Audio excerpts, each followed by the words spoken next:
வண்ணத்தமிழ் நேயர்களுக்கு இனிய வணக்கம். திரை விமர்சனம் நிகழ்ச்சியில் இன்று நாம் பார்க்க இருக்கின்ற படம் மர்மர். அதென்ன மர்மர், பேரே ஒரு மாதிரி ஒரு டிஃப்ரெண்ட்டாக இருக்குது. சரி, ஏதோ ஒரு புது டீம் பண்ணியிருக்காங்க அப்படிங்கிற எந்த ஒரு எதிர்பார்ப்பும் இல்லாமல் நம்ம தேட்டருக்குள்ளே போய் உட்கார்றோம். முதல்ல தேட்டரில் டைட்டில் போனோன்னா ஃபஸ்ட்டு ஒரு டிஸ்க்ளைமர் வருது.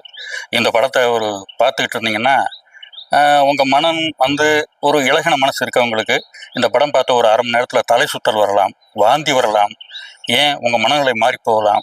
பயப்படுறவங்க இந்த படத்தை பார்க்காதீங்க, குறிப்பாக கர்ப்பிணி பெண்களை அந்த படத்தை பார்க்காதீங்க, இப்படி ஒரு டிஸ்க்ளைமரை கொடுத்துறாரு டைரக்டர். சரி, ஏதோ பெருசாக பயமுறுத்த போகிறார் அப்படிங்கிற மாதிரியான ஒரு மனநிலையை தான் இந்த படத்தை பார்க்குறதுக்கு நம்ம தயாராகிறோம். இந்த படத்தோட கதை அப்படின்னா ஒரு பேய் படம் அப்படிங்கிறது டைட்டிலில் தெரியுது. அடுத்து என்னென்னு கேட்டிங்கன்னா, நம்ம நம்பிக்கைகள் பொதுவாக எப்படின்னா திருவண்ணாமலையில் போலூர் பக்கத்தில் இருக்க காந்தலூருங்கிற ஒரு மலைப்பகுதியில் இருக்கக்கூடிய ஒரு குளம்.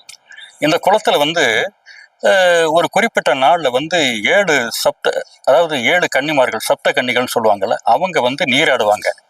அவங்க நீராடும் போது அதை யாரும் பார்த்துடக்கூடாது.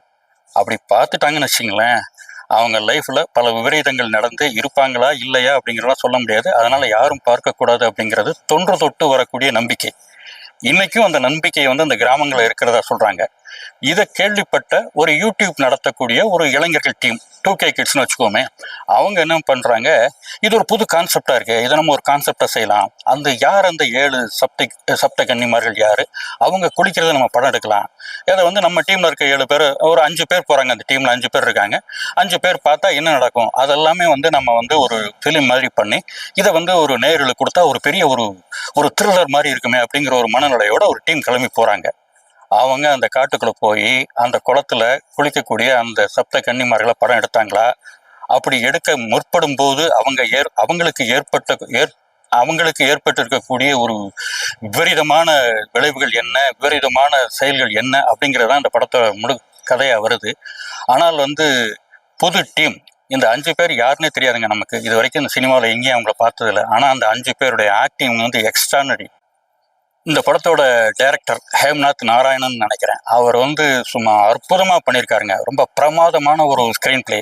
பொதுவாக என்னென்னா, இந்த மாதிரி பேய் படங்களில் ஒரு ரொம்ப வைடாக ஒரு லென்ஸ், ஒரு 2018 அந்த மாதிரி ஒரு வைடு லென்ஸை வச்சுட்டு முன்னாடி நின்று முகத்தை விகாரமாக காமிச்சு பான்னு கத்தி, அல்லது ஒரு பேய் மாதிரியான ஒரு ஷேடோவில் ஒரு உருவம் நிற்கும். அதை பார்த்து இவங்க பயந்து மிரண்டு போய், இப்படி ஒரு உருவங்களை வச்சு தான் நம்ம பேய் படத்துக்குன்னு சொல்லி சில ஜேனர்லாம் இருக்குது. இப்படி வச்சு தான் ஆடியன்ஸை பயமுறுத்த முடியும்.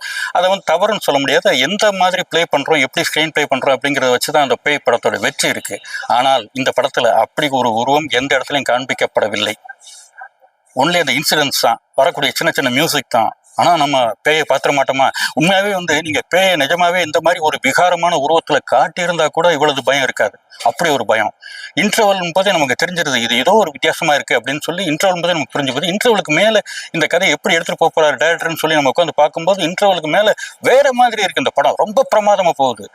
அந்த படம் ஆரம்பிச்சதுலேருந்து எண்டு வரைக்கும் அப்படியே ஒரு த்ரில்லருங்க, பிரமாதமான ஒரு thriller. Hats off to the director. அதுக்கடுத்து இந்த மாதிரி படங்களுக்கு அடுத்து என்னென்னா ஃபோட்டோகிராஃபி, சினிமாட்டோகிராஃபி.